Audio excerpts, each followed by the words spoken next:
Well, good morning, and this would be my 7th time to be at this conference, and I'm so glad to see many returning faces that I've seen over the years. I basically want to start out with the little problem that we had in Tarrant County when we first started this office back in December of 2001. We have roughly 38 to 39 agencies that submit cases to our district attorney's office. That also means that we have 38 to 39 jail facilities, and in Tarrant County, when a person is arrested, they are taken to the city jail as opposed to the county jail. We are very decentralized in Tarrant County. And so we had the problem of having at least that many magistrates, if not double that number, that were also looking and interviewing defendants and trying to determine whether they were indigent or not. And so what we did, we started noticing in the Office of Attorney Appointments that it was very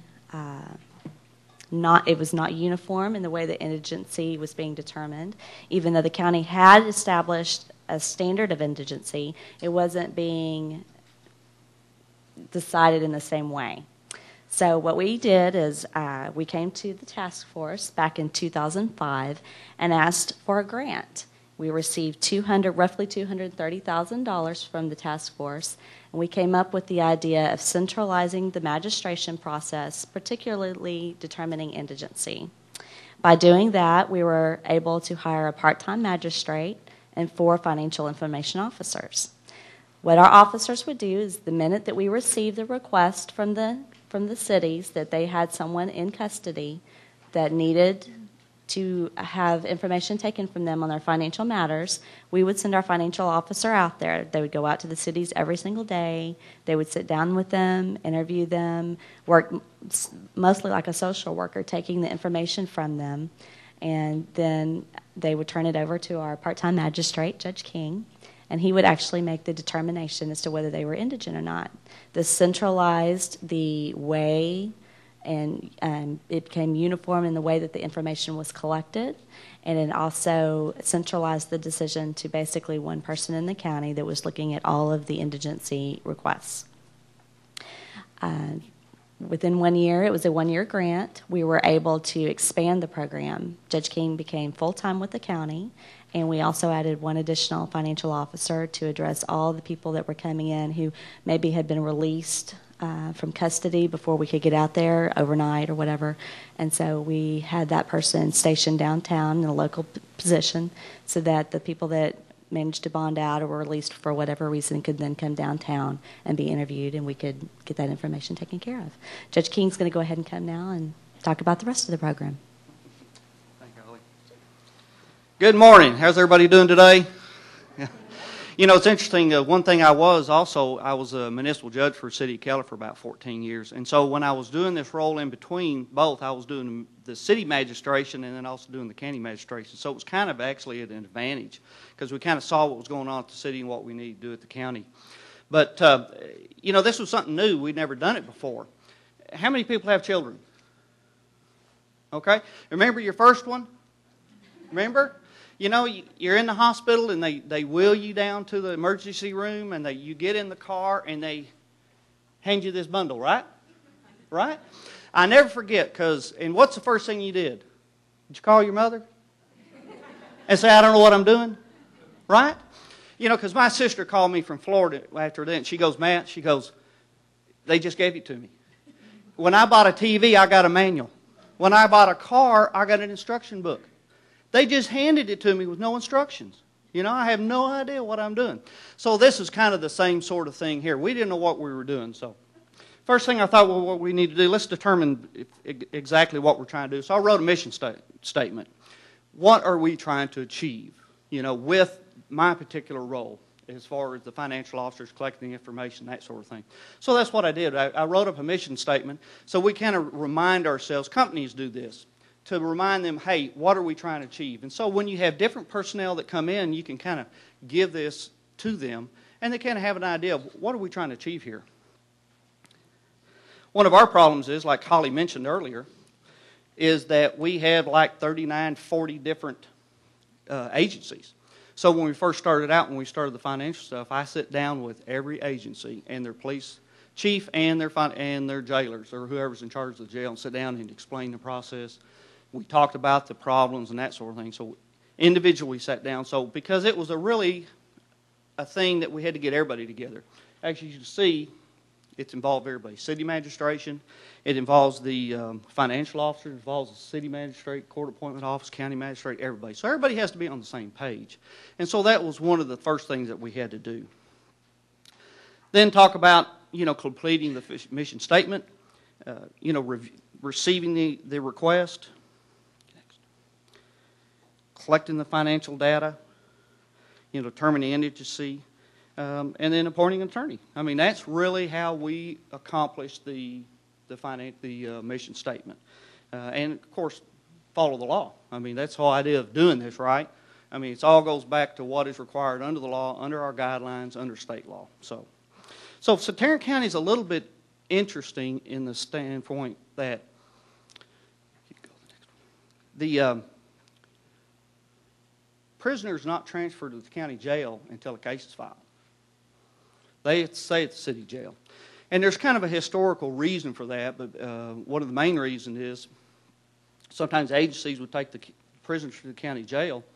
The jail had no way of keeping tabs of them. And I know a long time ago people would be in jail in the small cities hadn't filed a case. Well, there's nobody knows they're there because the case hadn't been filed, so they're not on the judge's docket, right? They're just in jail. And there's nobody at the jail to determine, and the personnel to determine who's in jail under what charges. So the sheriff just came up and said, we'll accept it when you file a case. That way we know that they're there and they have a charge, and a judge is going to, or a docket's going to be generated to make sure that something's going on. So because of that, then the defendant's arraigned by the city magistrate. He requests or does not request appointed counsel at that time. The request is then sent to the Office of Court Appointments.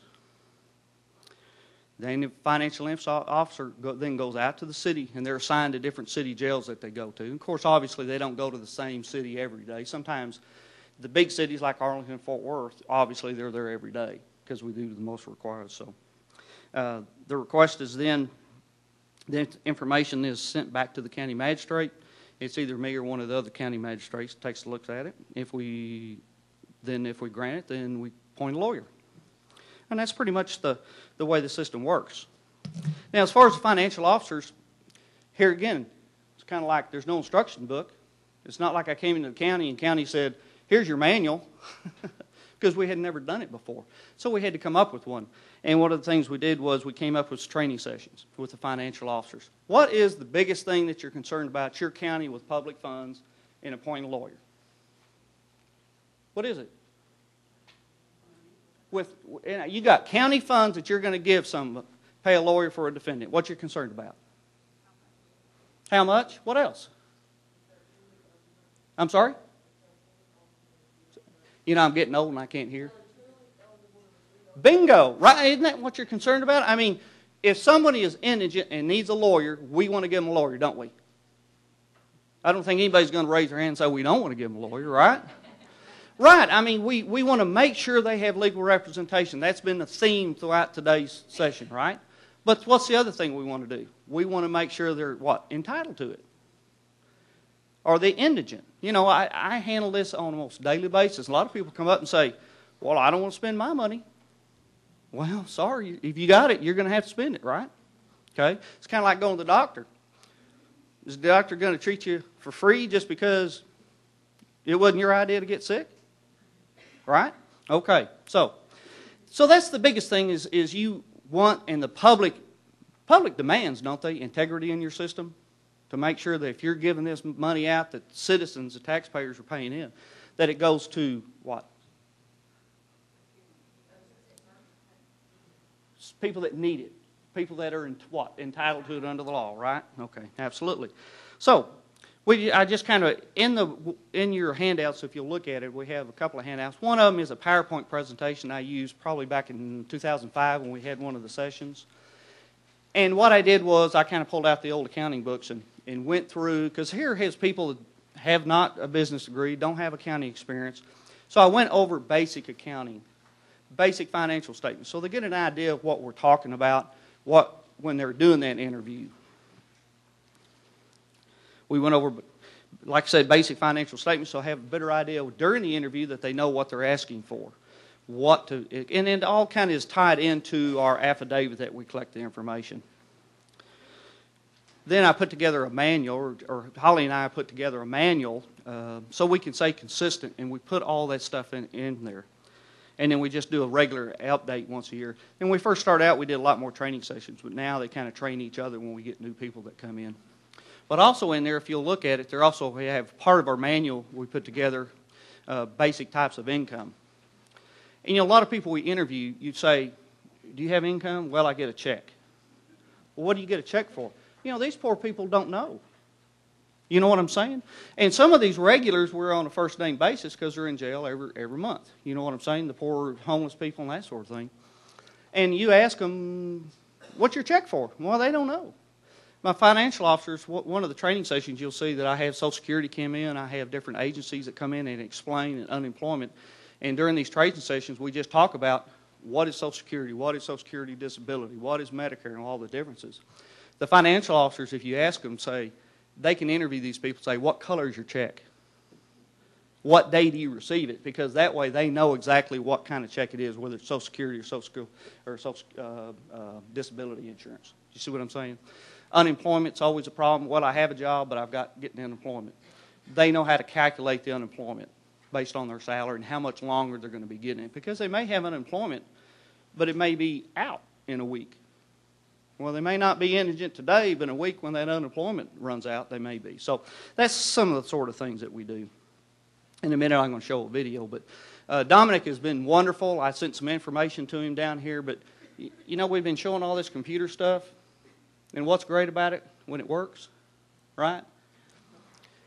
I did a little investigation, Dominic, and I've discovered what some of the problem is with the information highway.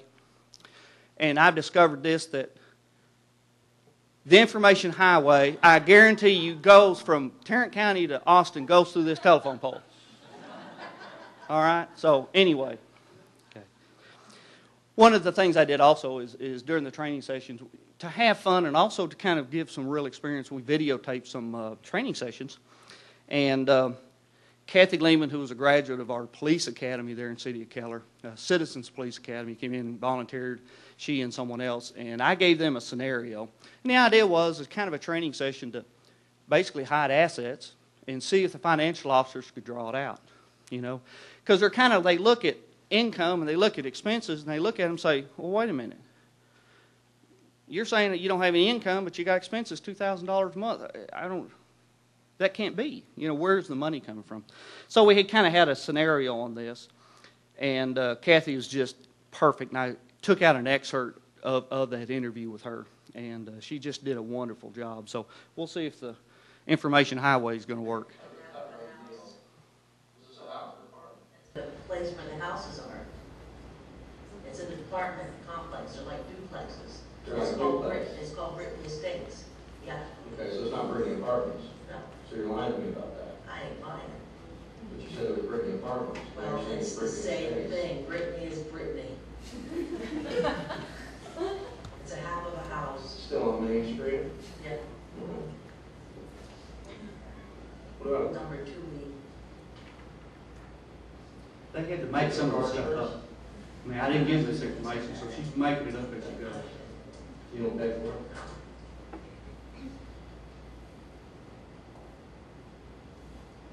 Any childcare expenses? Kids go to daycare after school? No. Any extracurricular activities you have to pay for your children? No. Are you court ordered to pay any child support? No. You have a water net bill there at Brittany Estates? It's included in the rent that I pay. What about gas? I have to pay gas. You have to pay gas? What's gas usually average in a month? It depends on whether it's cold or hot outside. What's So a good month? I don't know, $30 a month. What's a bad month? I don't know. You tell me, I don't know. What's a high gas bill? It's winter. It should be high, right? Yeah, but I don't necessarily keep it up high. I'm just saying, what did you spend last month with gas? When did you spend last month on gas? You don't pay gas? No, ma'am. Like you, I don't live where you live.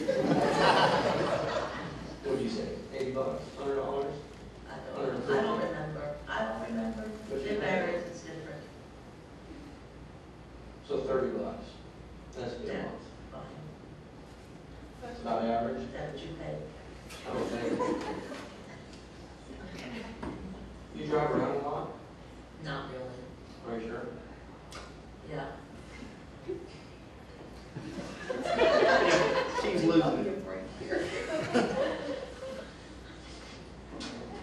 What do you say spending a week on gas? What do you spend? Well, it ain't important what I spend on gas either. I need to I know was if asking it's for a just lawyer here. I don't know why I have to tell you what I pay in gas. It's important in my interview.